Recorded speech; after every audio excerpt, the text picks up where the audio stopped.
Hey, good morning. This week's Parsha is Yitro, named for the father-in-law of Moses, who we know generally as Jethro, a priest of Midian. This Parsha essentially has two parts, one in which Jethro advises Moses to establish a system of leadership within the community, and second, the giving of the Ten Commandments or utterances at Mount Sinai. The first is essentially about governance, the second about covenant, providing a code of ethics, the Ten Commandments. It's interesting that this is called Yitro, not Moses, not Mount Sinai, not leadership. Yitro, Jethro, isn't even Jewish. He is a priest of Midian. But for me, there is a vital connection, a thread from Jethro's words shared in the tent with Moses to the 10th commandment. So let's get started. News of the events of last week's Parsha spread all around that the Jewish people successfully fled from their slavery in Egypt. So Jethro gathered his daughter Zipporah, Moses' wife, and her two sons, and together they traveled to join Moses and the Jewish people in the wilderness. I'm going to read from Exodus 18. Jethro and Moses embraced, and they went into a tent. Moses then recounted to his father-in-law everything that the Lord had done to Pharaoh and to the Egyptians for Israel's sake, all the hardships that had befallen them on the way, and how the Lord had delivered them. And Jethro rejoiced in the kindness. He rejoiced over all the kindness that the Lord had shown Israel when he delivered them from the Egyptians. Blessed be the Lord, Jethro said, who delivered you from the Egyptians and from Pharaoh. Blessed be the Lord is Baruch Hashem. Baruch Hashem, he said. Then he burns an offering, and they have a meal with Aaron. The next day, Jethro sees how overwhelmed and tired and ultimately inefficient Moses is in his position. Moses listens all day to one person after another as he adjudicates from morning to night. And the people wait and wait and wait for their concerns to be heard. Jethro tells him, the thing you are doing is not right. You will wear yourself out, and the people as well. So Moses hears him. First, it's not about him really being worn out. The people are worn out with the process. So he listens. And Jethro is not just his father-in-law that he's listening to, but he's his father figure because he grew up without a father. He listens well, and Moses seeks out men who fear God. That's the phrase, seek out men who fear God, not men, but God, and who will spurn ill-gotten gain, those who cannot be bribed.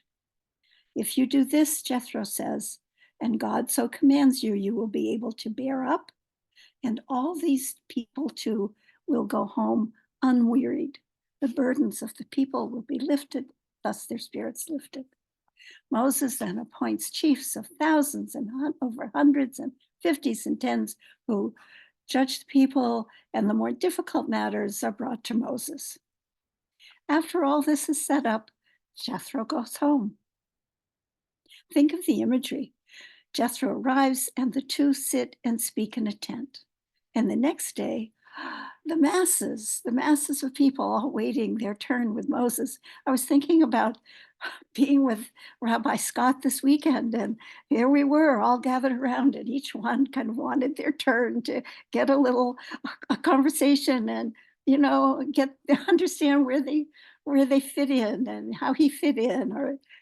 And you've got this thousands of people. It's, that experience more than a thousandfold. So it's not unique to delegate authority and to give justice, But without setting order, it's really felt that this section of Yitro, the people would not be ready for the next major event to unfold. So from Exodus 19, on the third new moon after the Israelites had gone forth from the land of Egypt, and it was so 3 moons, that obviously gave time for Yitro to get the news and to bring his daughter and the grandsons to Moses. So on the third new moon after the Israelites had gone forth from the land of Egypt, on that very day, they entered the wilderness of Sinai and encamped. And Moses goes up to the mountain and returns with the message from God. I will come to you in a thick cloud in order that the people may hear when I speak with you and to trust you thereafter. This is vital that not only the leader Moses hears God, and it wasn't a group of high priests that went with him or the board of directors, but everyone was going to be there and to hear at the same time. The preparations required another set of 3. They were in the third month, and now let the people be ready on the third day. For on the third day, the Lord will come down and in the sight of all the people on Mount Sinai. And we know the Lord was in a cloud with thunder and fire and lightning and the sounding of the ram's horn. And thus the commandments were given, dealing with our relationship with God, with our parents who gave us life, and dealing with the relationships between us and our fellow humans. I'd like to focus on the 10th one. Do not be envious of your neighbor's house. Do not be envious of your neighbor's wife, his slave, his maid, his ox, his donkey, or anything that is your neighbor's. The other commandments deal with speech or action. This is about emotion. Envy is the most basic force undermining the social harmony and order that are in the 10 Commandments as a whole. The antidote for envy is gratitude. Gratitude for what we have, for life. Gratitude is part of Baruch Hashem. Baruch Hashem is one way to express it. Praise be. Thank you. Thank you for what is. Jethro said, Baruch Hashem in the tent with Moses, hearing of the journey to freedom. He was the third in the Torah to say Baruch Hashem. There was Noah and there was Eliezer. Rabbi Jonathan Sachs, who I'm grateful for much of what I've shared today, or the thinking behind it. Rabbi Sachs notes that all 3 were people of God without being members of Israel. So if you should ask me today, how are you? How are you doing? Perhaps my response will be, if I remember to say it, Baruch Hashem. Thank you. Thank you for what is. Thank you for what I've been given. At this time in my life, with aging issues, with my son in the aftermath of cancer treatments and slowly coming out of his brain fog,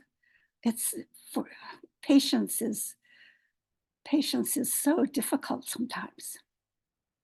I would share that Eric Levine's son, physician James, said forbearance is really important.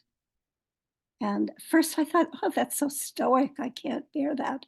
But I understood it's really about patience, a deeper level of patience. So for me personally, Baruch Hashem, may I have patience today. So despite what life can feel like at this time, there is order. There is order, there is leadership, there is order within our synagogue for choosing a new rabbi. We have a clergy team, not of 1, of 4. And we are in the process of choosing a new rabbi. And will the rabbi have assistance in a new way? Maybe a cantor. Do remember to use your ballot to modify the bylaws. We have a structure, and we all have a role to play. And we remember that we were all figuratively at Sinai to know that we are empowered, just as we all remember come Pesach, that we all have our journey from Egypt. We all have our journey of having been at Sinai to be there together. We're the only people who heard the word together, not just Moses, but all of us. We have a covenant for our relationship with God and with each other. Baruch Hashem.